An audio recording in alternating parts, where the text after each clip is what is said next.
ayaan waxaan go'aansaday wixii ka dhacaya ha ka dhaceene inaan u sheegto jacaylkayga. Assalaamu calaykum waraxmatullaahi wabarakaatu. soo dhawaada asxaabtayda qaaliga, ku soo dhawaada channelkayga Cutiye Channel. fadlan haddaa ku cusub tahay subscribe saar, gambaleelka furo, like gare, share gare.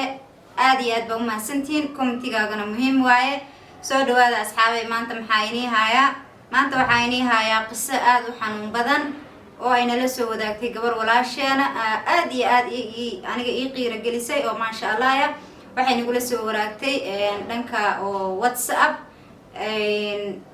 macnaha magaceedii waxba kumaysa bilaabin, waxa waaye gabar oo qiso jacayl waaye. qisada jacaylka laakiin waxay ku bilaabanaysaa gabar la qabo inay tahay.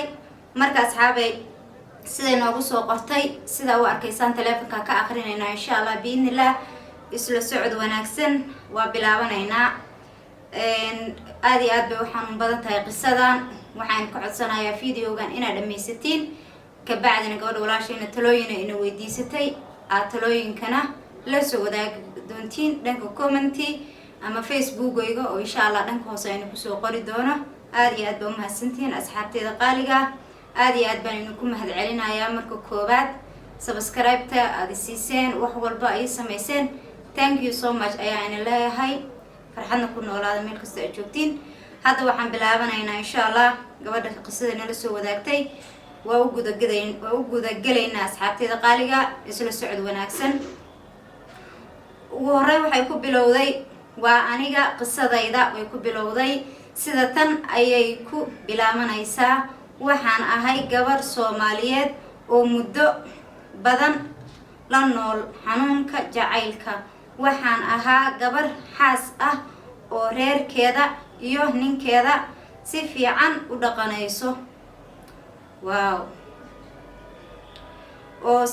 reerkeeda si fiican u dhaqanayso ayay tiri. waxaan haystay bay tiri 3 ilmood. sanadka haddaan idin sheego waa 2012 bay tiri.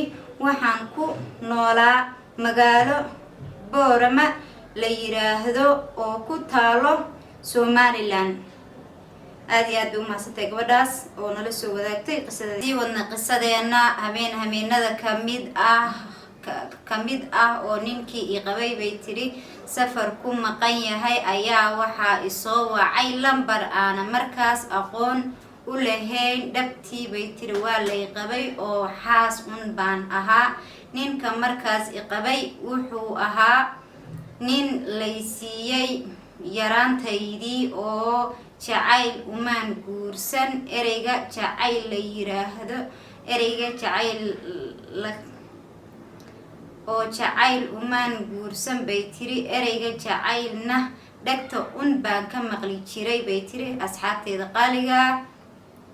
okay, sheekada aad iyo aad bay u dheer tahay, marka waxaan rajeynayaa inaa ila dhuuxi doontiin, idna ku caajisi doonin. waana ina raalli gelinayaa haddii aad ku caajistiin maadaama ay sheekadu aad iyo aad u dheer tahay. marka waxay tiri dhagta baan ka maqli jiray, weligay bay tiri dhab umaan arkin. markaas waxaa dhacday bay tiri inaan lambarkii isoo wacay inaan qabtay. wuxuu ahaa lambar aana markaas aqoon u lahayn laakiin wato furaha 09. waxaan u malaynayaa gobolada Puntland in laga isticmaalo lambarka 09 bay tiri oo laga qaato gobolada Puntland. wakaasa gobolada Puntland. halow ayaan iri. waxay ahayd fiidkii ama sida u taqaanaan 8 fiidnimo. waxaan iri halow si qabow oo naxariis ku dheehan tahay ayaan iri halow.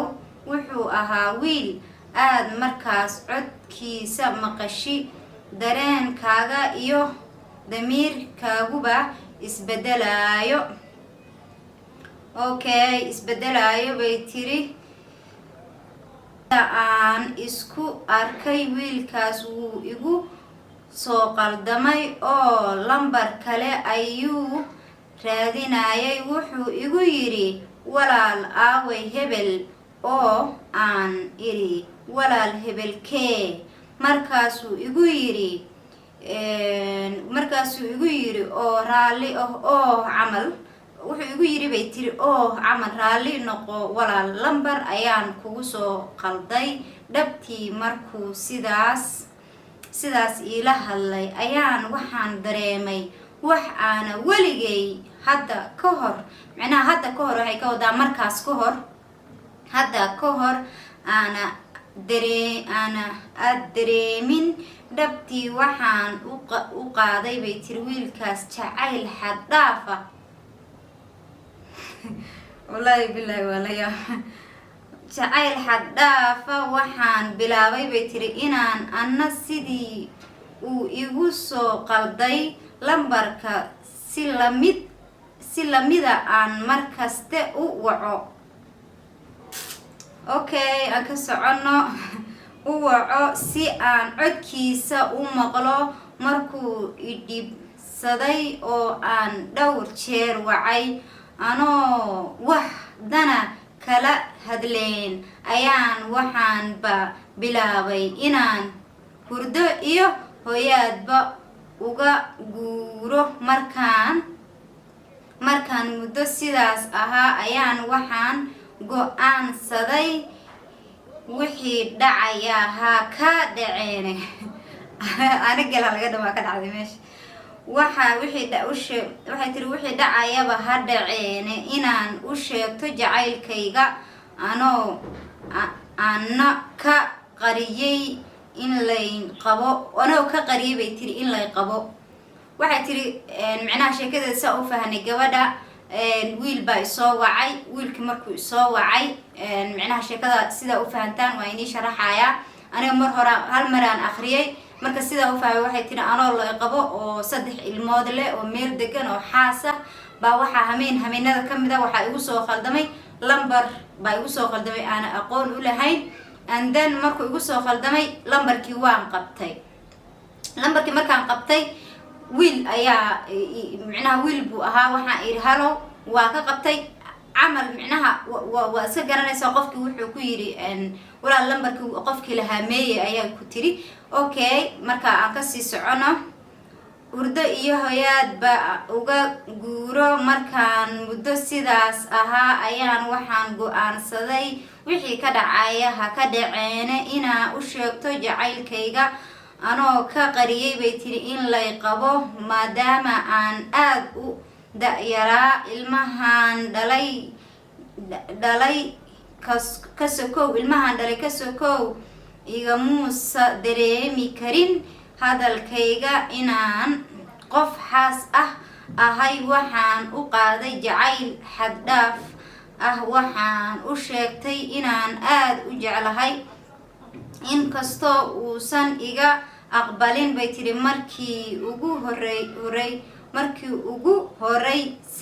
horeysay jacaylkayga oo uu igu oran jiray kuma aaminsani safaaradaha inoo kala qaad iyo walaaley ma waxaad rabtaa inaad lacag iga diyaarsato waa sa garanaysaa qof aan ku aqoonin aqoon ku lahayn oo maalin kasta kule waan ku jeclaaday oo xataa aan ku arkinin waan ku jeclaaday waan kaa helay walaal macaan waxyaalo kale iska dhaadhicinaysaa marka wuxuu yiri inaad lacag iga diyaarsato iyo ereyo kaloo badan bay tiri dhabtii markaan ay tiri warqadan qoraayo bay tiri waad wadnahaygu aad ayuu ii garaacayaa aan sii wato bay tiri sheekadayda muddo kadib wuxuu iga aqbalay jacaylkaygii dhabtii aalad WhatsApp ama Facebook midna maana lahayn waxaan ahaa bay tiri inaan iyadoo yar nin laysiiyey Facebook iyo WhatsApp midna ma lahayn bay tiri waxaan ahaa bay tiri gabar yar bay ka wadaa inan yar baan ahaa iyadoo yarna nin la siiyey kadib xaas noqotay maqalkiisa kaliya ayaan ugu qaaday jacayl waxay tiri micnaha markaas ka hor wax jacayl maana aqoonin gabar ayadoo yar nin la siiyay ba ahaa xataa ninkaas maana jacayl la siiyay micnaha wax jacayl uma guursanin codkiisa kaliyaana wax baan jacaylka ugu qaaday ayay tiri wiilkina igama rumaysanayo wuxuu igu leeyahay lacag baa harta ina iga diyaarsatid waxaa rabtaa maxaa la dhihi jiray micnaha waa sagaraysa dumar khiyaanadooda igu wada camal u wadaa jacayl aan la soo koobi karin ayaan u qaaday codkiisa jacayl aan la soo koobi karin ayaan u qaaday anoo weli arag 3 bilood gudahooda ayuu u dhoofay dalka dibadiisa ka hayay iyo meeshan kala xiriiri jiray wuu ka baxay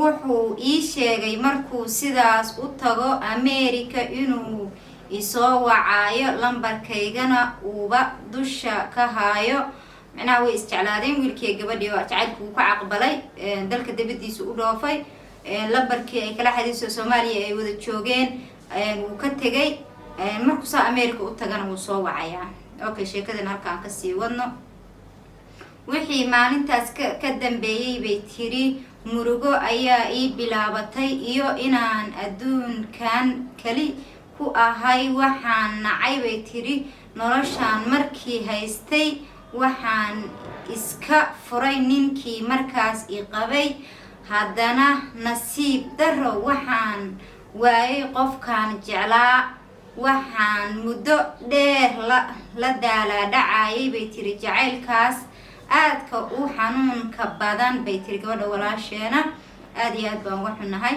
xanuunka badan ilaa hadda waan raadiyaa bay tiri kamana samrin jacaylkiisii nin dambana maan guursan welina maan arkin bay tiri jacaylkiisoo kale ama farxadan ka helay muddadii koobneed qofkaana helo marka walaal bilis sorry waxay tiri xanuunka badan ilaa hadda waan raadiyaa kamana samrin jacaylkiisii nin damba maan guursan welina maan arkin jacaylkiisoo kale ama farxadan ka helay muddadii koobneed qofkaana helo I don't know gabadha waxay ka wado qofkaana helo marka walaal biliis ila tali qisadaydana sii gudbi adigoo mahadsan waxaa laga yaabaa inaan helo lamaanahayga intay gaarto arrintayda mahadsanid qisadii gabadhii halkaasi kusoo gabagabaysay asxaabteeda qaaliga waxay ku tiri wiilkaa kama samri karo nin dambe maan guursan ninkii hore i qabay oo maxaa la dhihi jiray ishag yaraanteedii la siiyey waan kala tagnay daraadiisaan u kala tagnay waxa waaye waxaan u baahanahay talo waxay tiri fariinteyda hala gudbiyo gabadha magaceeda ilamaysa soo wadaaginin laakiin waxay joogtaa hadda wadankiibay joogtaa siday noo sheegtay laakiin magaceeda iyo qofkay raadinaysa magaciisa midna noomaysa soo sheegin really kuma qorno warqada ay soo qortay ama message-ka ii soo dirtay waxaan ka codsanayaa inaad sii share gareysiin wixii tala oo gabadhaas aad kula talin lahayd maadaama ay mustaqbalkeedii hore iska baabi'isay mid dambe ay ku qanacdana ay weyday inaad dhanka committee-ga kula soo wadaagtaan si aan u sii gudbiyo aniguna insha Allah biidnillah aad iyo aad baa u mahadsantihiin ka raali noqdo videogan wixii aad micnaha dhaliilo ku aragtiin insha Allah wixii dhaliilo aad ku aragtiina dhanka committee-ga igu soo reeba sidaan aan micnaha uga soo baaraandego videoyaasheeda dambe aan soo gelin doona asxaabteeda qaaliga aad iyo aad baan idinku mahad celinayaa thank you so much ayaa ina leeyahay madaxa ii saarantihiin please share garee like garee channelkaygana hadday tahay markii ugu horeysay aad booqanaysid ama aad arkaysid waxaan kaa codsanaya oo si sharaf la kaaga codsanaya inaad subscribe saartid gambaleelkana furatid thank you so much intaan video lamida ku kulmi doono waxaa ina leeyahay nabadiino iyo nooli kulantay bye bye